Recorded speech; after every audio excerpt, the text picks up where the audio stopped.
Welcome at Business Days TV Live.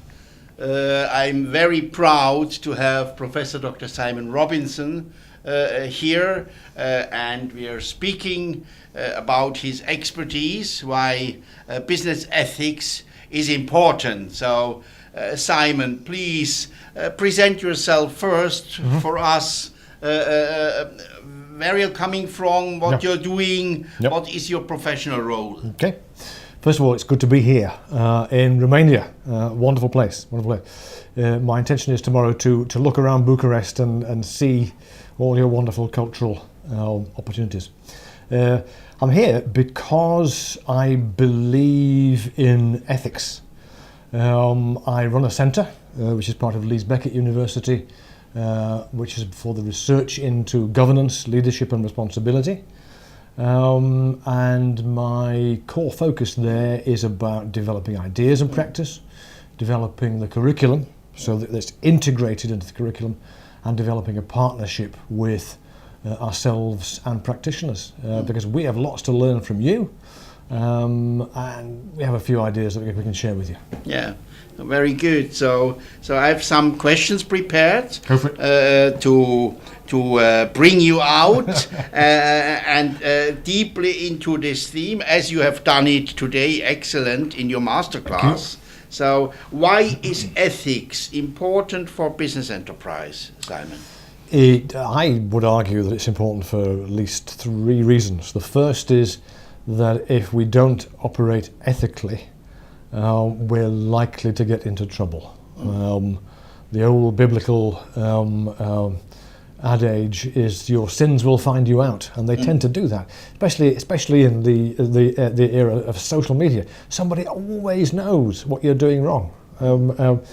So that's a self-interested reason and a business-interested reason. But secondly, ethics actually helps us to do our business better. On the one hand, it develops trust, both inside the organisation and outside the organisation, and trust is important for success, crucially. But also ethics is very much about not just principles, not just calculations. It's also about our very character, and developing the character of ethics, integrity. Developing that, I think, actually helps us to become better entrepreneurs, people who are more creative because we can see the world more clearly. Be more creative because we can work with the world more clearly and better. But also to be critical of ourselves, because nobody's perfect. The only person who thinks he's perfect is Donald Trump. We ain't perfect, and we need to work with each other around our core values, around our core practices. I said in your masterclass today, please give us some authentic feedback. How was it? How was the audience? In which direction the questions went? And it was a fascinating session, and like all these sessions, it's always different in every country. Yeah. So I was expecting just a straightforward practice approach, i.e. reflection on practice. What we got instead was moving into the deep end of the way in which we think about ethics and the way that we feel about ethics. Sometimes I thought really philosophical questions of the public. Yeah, it was philosophical, it was psychological, it was therapeutic. And the key thing that began to emerge from that was the idea that actually ethics demands maturity. Without that maturity, we can so easily end up pretending to be ethical. Yeah. We can move into the greenwashing of some CSR approaches.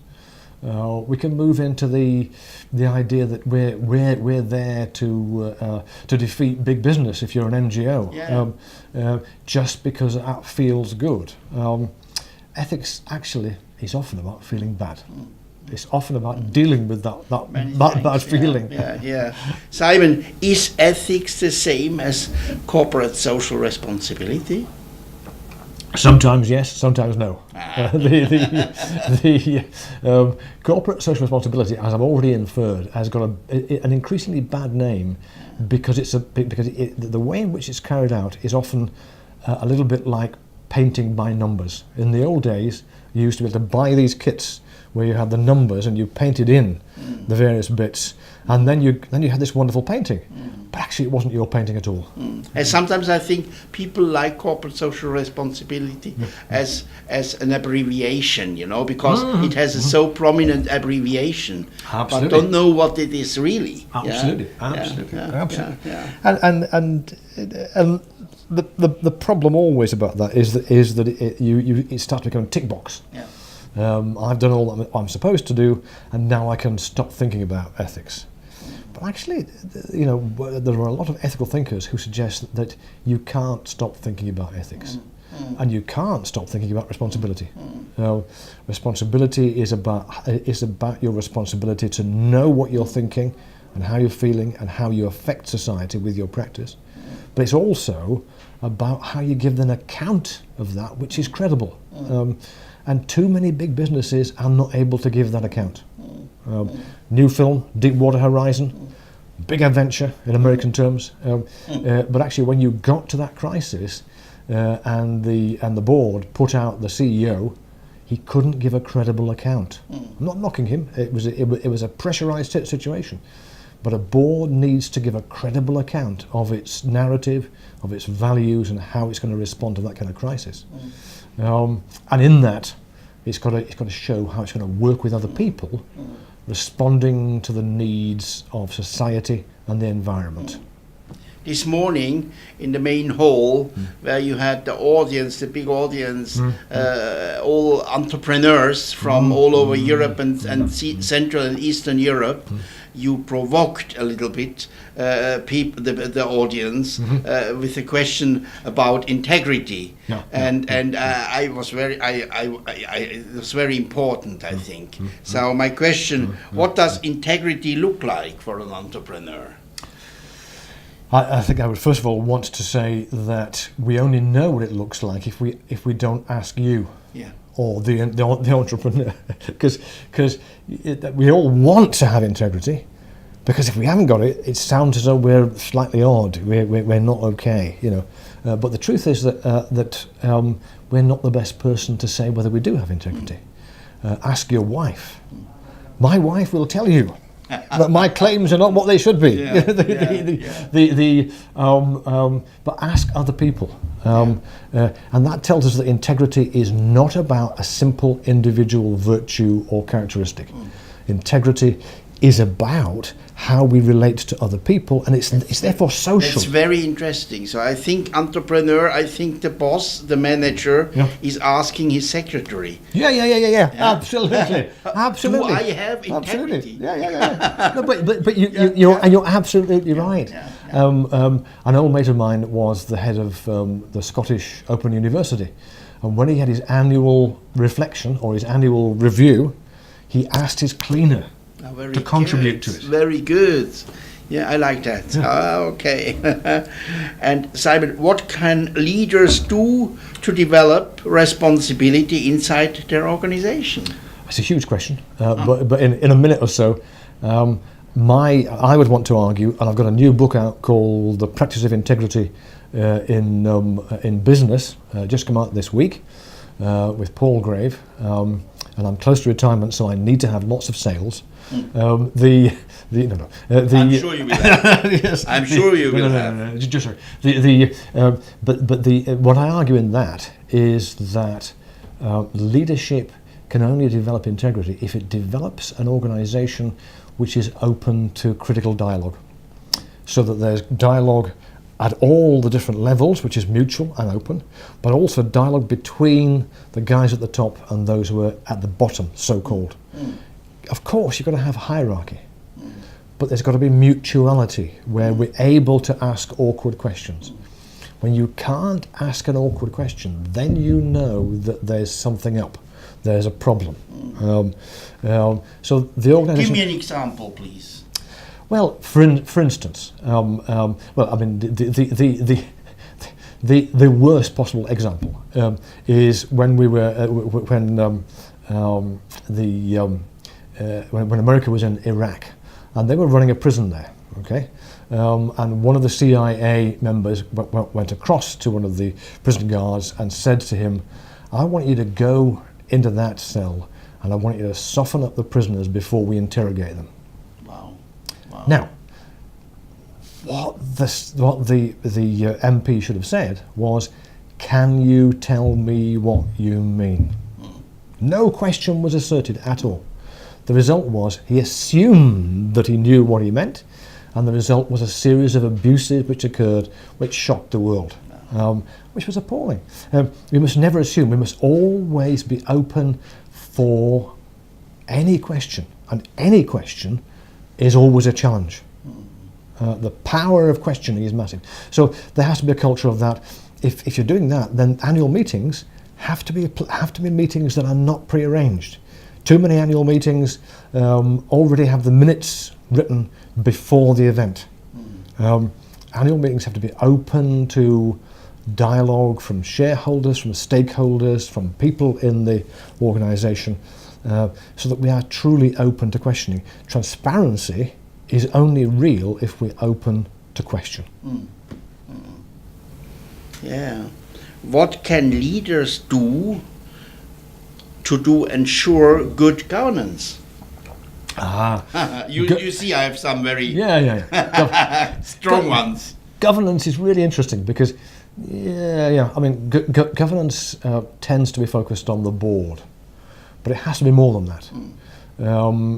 If you go now to South Africa very shortly, Judge Mervyn King, who is the honorary president of our centre, will be issuing the 4th King report on governance. Please speak a little bit about that. Yeah, sure. I think that's very important. The 4th King report will build on the 3rd, and I have to tell you that this report is world leading. The governance work in America and the UK and in Europe is extremely good. But actually, I think that King's work is world leading. It beats the others very, very easily. At the heart of it, he says we've got to focus it on principles, and so he says governance has to be focused on good leadership, citizenship, and sustainability. Even behind that has to be a core understanding of value, and he talks about Ubuntu. Ubuntu is about interdependence. It's a Pan-African idea. I am because you are. It's all about how we're interdependent and mutually dependent. And that means we've got to develop, he says, and he did this in King 3 in the 1st chapter, an ethical culture. Right from the word go. Good code, so we know what's going on. Good questions, so we can actually begin to question what's going on. Good committees. For example, I'm the chair of the ethical committee of the West Yorkshire Police. It's an independent chair, an external chair, that enables people within the police to raise questions that they wouldn't otherwise have raised. We're finding means of articulating questions and unease, and means of responding to them in an adult way, so that we can really move forward and address the issues. So governance has to be worked through. It's more than just a board thing. The board itself has to be open to these dialogues, but they have to develop the culture within the organisation, and it has to be open, again, to the critical dialogue. I was very astonished today how the entrepreneurs are positive, reacting to your questions, to your statements, to your provoking statements sometimes, but as well to your keynotes about ethics. But I think listening to the other keynote speakers, I thought they were truly excellent. One of them talked about developing a culture, an adult culture when it comes to failure. You can't be a good entrepreneur if you don't fail. Some of the greatest entrepreneurs have failed time and time again. That's about building up trust. It's about building up integrity. It's about building all these things up so that we can be adult to adult. Too much of leadership is about trying to make the people you're working with children, and that you should therefore dominate them in a domineering way. But actually, the more that one brings integrity into entrepreneurship, the more you can achieve in terms of possibilities, and the more the other entrepreneurs in your organisation become part of that. They're recognised. as being fully human. Our target group of Business Days TV are governors, entrepreneurs, Okay. managers, leaders in the whole broad area of Central Eastern Europe. And of course, they are asking, how does ethics affect profit? Yeah. Ethics. I mean, it's the old story.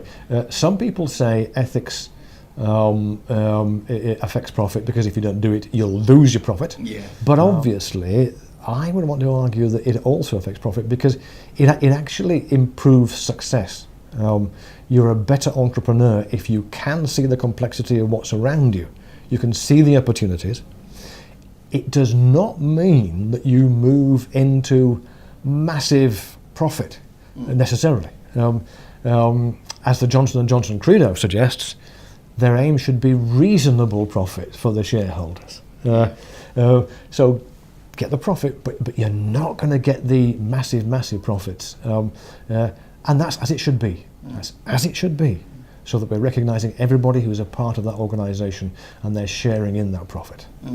I was astonished how the entrepreneurs said when we are doing new businesses, doing new projects, building up incubation processes and accelerations. We are now doing that in the 21st century, so we're speaking as well about ethical behaviors and holistic and transformative ways. So I'm very happy about that. Which is good, is good. But we have to beware. Yeah. Because at no point should it ever become systemic or systematic. Yeah. We've got the system in place, so we don't need to think about it. It shouldn't be, as you said, only public relation. Absolutely, yeah. And T.S. Eliot has a wonderful bit at the end of his poem, The Rock. He says, we all just dream of systems so perfect that no one needs to be good. All of us need to be good and take responsibility for what we do. That's the game. I like that. And that means that we are continuously working. There will never be a point, there's no such thing as evolutionary ethics which says eventually we'll all be kind and good. It doesn't work that way. History is about ups and downs and heights and troughs. We in business have to make sure that we're ready for any of those. Very good. So your role as professor, beside your leading role in your center, is in the area of teaching, but as well in the area of research, and as well in the area of writing. So please say me something at the end as a final of our show about your publication situation. Okay, I've got a number of publications, and they've been my history is long and checkered. I'm fairly old now. And I want to say that I've done a lot of work on leadership, on some on governance, a lot of work on responsibility and integrity, and upon the connecting of these various aspects. It seems to me that that's the key thing. Integrity is partially about integration, about connecting our thoughts, our feelings, our values, our theories and our practices. And what we should be doing in higher education is acting as a critical friend to enable that to happen. As I said this morning, we've got to make money, but that's not our key purpose. The purpose of higher education is to facilitate exactly this. As I said to the masterclass today, higher education is about the adventure of an unrehearsed critical conversation, and that's very exciting. So we're there to help you in that adventure and help you take the risk of being ethical. Very good. At the end, some words about your editorial work, please. Okay. I'm also I've just been appointed to the editor-in-chief of the Journal of Global Responsibility. This is a slightly unique journal. You might almost call it pra-academic. So it wants to be practical and it wants to be academic, and it wants to get brownie points for both things. We'll develop the academic, but we also want to develop the practical side. And one of the things we would like to have is major leaders talking about what's important to them, particular issues which they've had to face, particular things that they, as key to the practice of this whole area, have had to work through. So we'll be looking around, and if anybody's interested, let me know, and we'll look to get you in there. Our aim is to get keynote articles of about 2,000 or 3,000 words, and that will act as a also testimonials. And it will enable a conversation to occur. Very good. We'll get people to write commentaries so that it can be a debate, a dialogue. Very good. Very good. Okay. Simon, very many thanks. Pleasure. For this show and for coming along. Thank you. So the reaction of the public is very, very positive, and I hope this is not only public relation. This is real. Well, And exactly, I think I feel it like that. Yeah. Many Absolutely. thanks. Thanks for asking me. Okay.